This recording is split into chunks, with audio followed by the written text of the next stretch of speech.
Hey guys, how's it going? I don't know if you can see me properly, but anyways, I'm not going to be on camera this video. I'm going to show you my garden because I want to tell you about the importance of growing your own food. And there's a cat, for whatever reason, is getting close to our food. Okay, so here's the thing. I'm not a professional gardener, but I consider myself an amateur gardener who is learning to grow my own food. I think it's really important because nowadays the food supply is pretty atrocious. So nonetheless, here we go. So here's our garden. Last year I dug out this huge space in our backyard, and it took me quite a while to actually fill all this in with compost and manure and topsoil and stuff. So again, you can see there's a lot of weeds and stuff right around the perimeter and even some of the patches here. So I need to go through this stuff and actually pull some of those weeds out as soon as possible. However, I've got a couple rows of things there. So this row here, we actually have watermelon, which is not growing yet. See if I can zoom in and see if we have any little sprouts coming through. So that would be one of those things there, is hopefully the beginning of a watermelon plant, which is pretty awesome that you can grow watermelons in your backyard. This here is arugula. So arugula is awesome for great source of sulfur, added into your smoothies, into your salads. So this is what it looks like. And here's the other cool thing about growing your own garden is that if you've got kids, it's so important for them to understand where food comes from and how it is created, how it's developed. It doesn't come out of a box, right?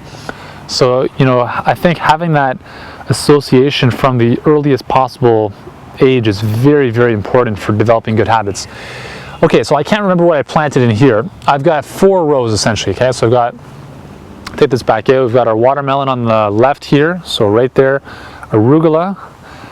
This, I'm not sure. I can't remember. And over here, we've got tomatoes. Now, it's pretty early. It's not even summertime yet, so the tomatoes are going to take a while to come through. Probably be by August, I would say. But here we have, that would be the beginning of a tomato plant, if I'm not mistaken. And so we've got 1 row of tomatoes over here, okay?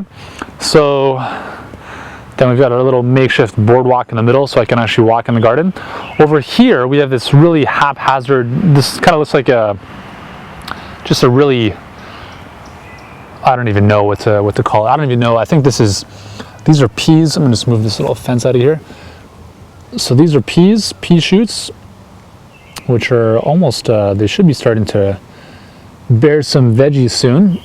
In the middle here, I'm not really sure. I can't remember what we planted here. So probably some other greens of some kind. Over here, we've got some Swiss chard somewhere in there. If you can see the development of this little guy here, right there. That is a Swiss chard coming through. And in this final row, which is actually covered by grass again, which I need to remove, those are tomatoes as well, and we have a beginning of a tomato plant right there, I believe. So that is my garden. So a couple little pointers here. We have a perimeter fence because there's a neighbor's cat right there, which obviously would get into the garden otherwise, and rabbits, squirrels, and stuff like that would all be kept out. In retrospect, the easier thing to do would actually be to create a raised garden, which is kind of, as the name implies, it's a raised garden where you have a couple planks of wood, and then there may be a foot or 2 off the ground, and then you just fill them with topsoil, manure, and compost. So you don't actually have to dig out of you don't have to dig a grave in your garden, or in your backyard. So this is probably a 10 by 10 plot for us, and we figured, you know what, if we can get some good veggies out of here, it's all good. Last year we didn't have much because we didn't know how to grow properly, but we had some really good, I'll just turn this back on myself here. We had some really good tomatoes and Swiss chard, and mint was awesome. So mint is very, very easy to grow, and there you go. So there's a little shot on my garden. Hopefully that inspires you to start your own. The key is finding obviously non-genetically modified seeds, so try to get organic, heirloom seeds where possible, and hopefully it helps you out.